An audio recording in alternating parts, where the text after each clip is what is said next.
Where it's an animal place, it's a jungle, where you have to have animal instincts to be able to survive.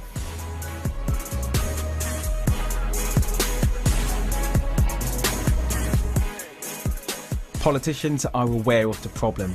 The government launched a review of the entire youth justice system, headed by renowned former head teacher Charlie Taylor.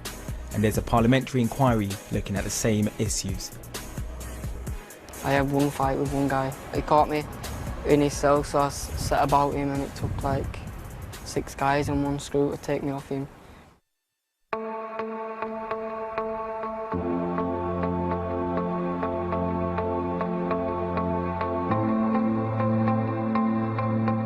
Seven years ago, this unit at Feltham Young Offenders Institution in West London was opened by the then Justice Secretary Jack Straw and former London Mayor Boris Johnson.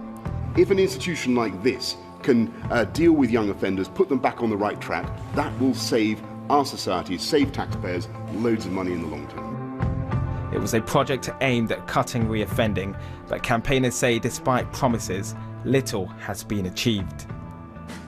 In Feltham, fights happen from day to day, any time of the day, from silly little things, from tobacco being stolen, towels being misplaced, simple little petty things that just want to cause inmates to have fights all the time. Stephen is 22 and knows what it's like to be locked up with some of Britain's most violent teenagers. In 2012, he was sent to Feltham Young Offenders, a prison with a notorious reputation for violent assaults. When I got there, it did live up to its reputation, because literally every day I was there, getting about jail, you would see a fight immediately, just bursting out of anywhere. Fights just happen all the time in that jail, just literally all the time. Stephen ended up in Feltham after committing his first offence at age 17. He was one of 1,500 people across England sent to prison during the London riots in 2011. But basically it started off with just BBM messages saying it's all happening and all this stuff, and I was just interested in going to see what it was all about, really. And I went there and I got involved. In Leeds, 23-year-old Jamie has lost count of his convictions after spending most of his teenage years in and out of police custody. I think I've got about 42 previous convictions for stuff like robberies, burglaries, knife crime, importation of firearms and kidnap. 5 years ago, Jamie made headlines when he was arrested along with his mom for their role in a gang who were trafficking guns from the US to the UK. Me and mum got done for importation of firearms back in 2011. But luckily for us, we only got 12-month probation, the rest of them got 25 to life in prison. Despite his number of convictions, Jamie was not imprisoned until 2011 when he was just 18. He was sentenced to 6 weeks in HMP Doncaster for criminal damage.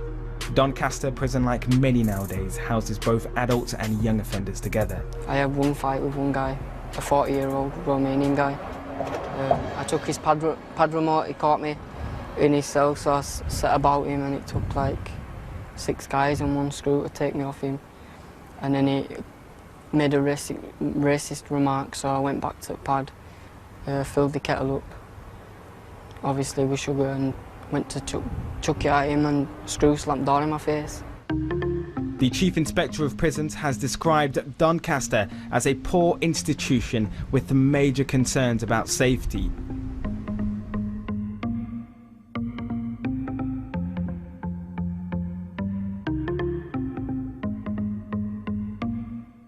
Screws just sit back and watch you fight each other. Mentally disturbing, because you're in a cell for 21 hours a day, doing nothing but staring at all 4 walls. And like all of Britain's 63 prisons for young offenders, HMP Isis in Oxfordshire, which holds over 600 young men, also has a problem with violence.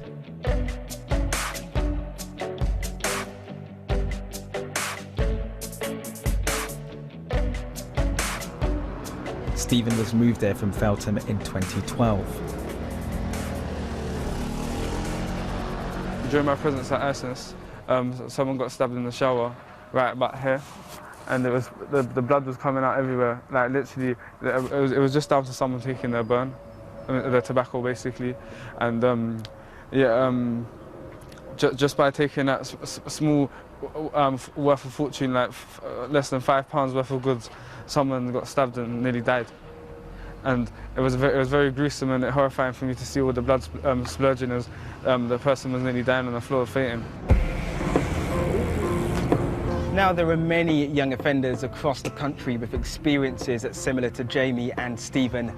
Their stories are an example of how not to treat troubled young men. So why do we keep making the same mistakes? Imitaz has been campaigning for better treatment for young offenders since his 19-year-old nephew Zahid Mubarak was murdered by a racist cellmate in Feltham 16 years ago. When Zahid was in Feltham Young Offenders, basically he had a 90-day sentence, and during those 90 days he was locked up by and large for 22 hours a day with a racist cellmate. You know, when you have two people in that kind of situation, there's different thoughts that go through people's minds, and you know, maybe the catalyst that made Zahid's murder actually carry out the attack. In the last 20 years, there have been similar incidents. According to the charity Inquest, half a dozen young men, including Zahid, have been killed in young offenders' institutions. Young offenders, more often than not, are going to be released again back into society, and they have a whole life ahead of them. Most of these guys are locked within 4 walls. It should actually be the safest place for them.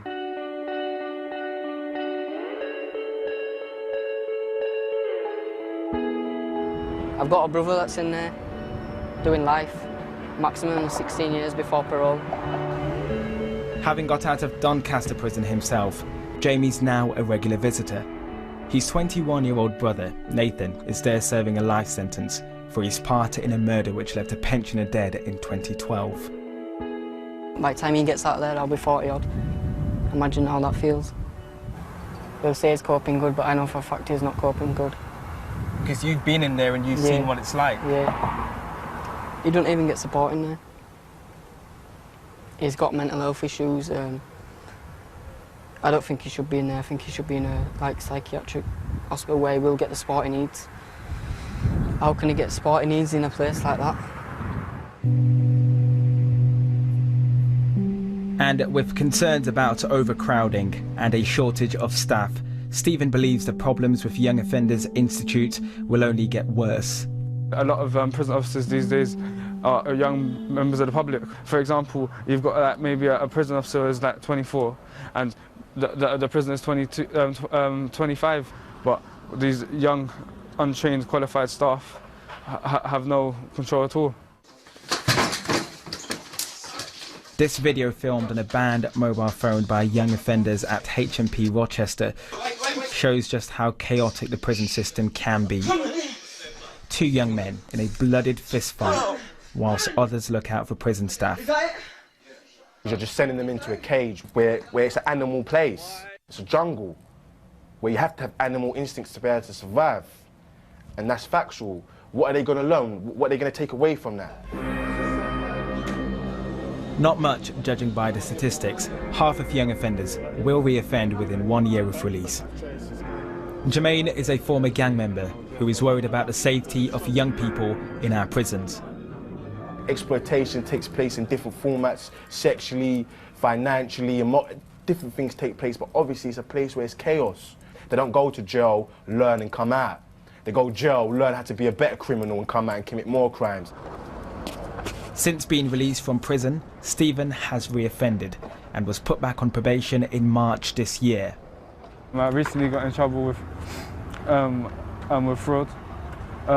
Obviously, I wasn't getting any support or any help from the government. I'm not saying it was the best option, but it was making ends meet. Obviously, I've got into trouble for it. I'm attending probation for it. Jamie's hoping his future will be different, but with his string of convictions and an unsettled family life, he tells me he's worried about reoffending. So we've just arrived at your mum's house. Yeah. My mum's ex-boyfriend's turned up. His mum's ex-partner is injured after being attacked in a nearby street. Well, I just want police to see what's the matter with him because he just keeps shouting and being aggressive and he ain't even supposed to be there. It won't happen forever. Things will change, it'll get better. With her youngest son, Nathan, serving a life sentence in Doncaster prison, Debbie tells me she'll do all she can to keep Jamie safe.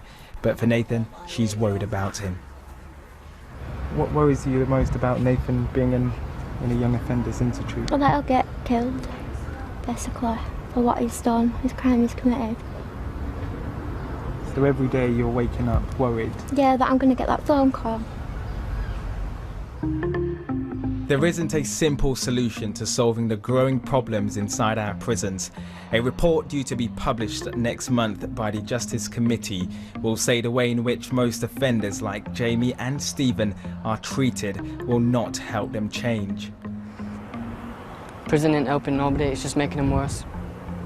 They see themselves as a failure. They failed through the system. So they'll just go in and come back out and go in and come back out.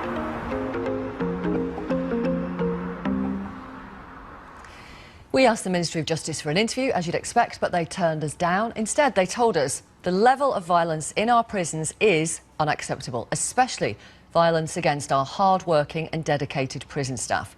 We have resources in place to deal with violent or abusive behaviour. Any prisoners involved could face disciplinary action and be referred to the police. Serco, which runs Doncaster Prison, told us the security and safety of staff and prisoners at HMP Doncaster is always our first concern, and we have a zero-tolerance approach to violence. A couple of messages from you. This from a detective who texts to say, I work with vulnerable child victims. Maybe a few of their horrific stories will change your perspective on prisoners serving tiny sentences while playing Xbox as their victims live in misery and fear for the rest of their lives. And Cham says, terrifying and humiliating children is not the best way to stop them reoffending. Isn't that what prison is supposed to be for? To get in touch, use the hashtag VictoriaLive. Later on in the programme, we'll talk to former young offenders, prison officers and politicians.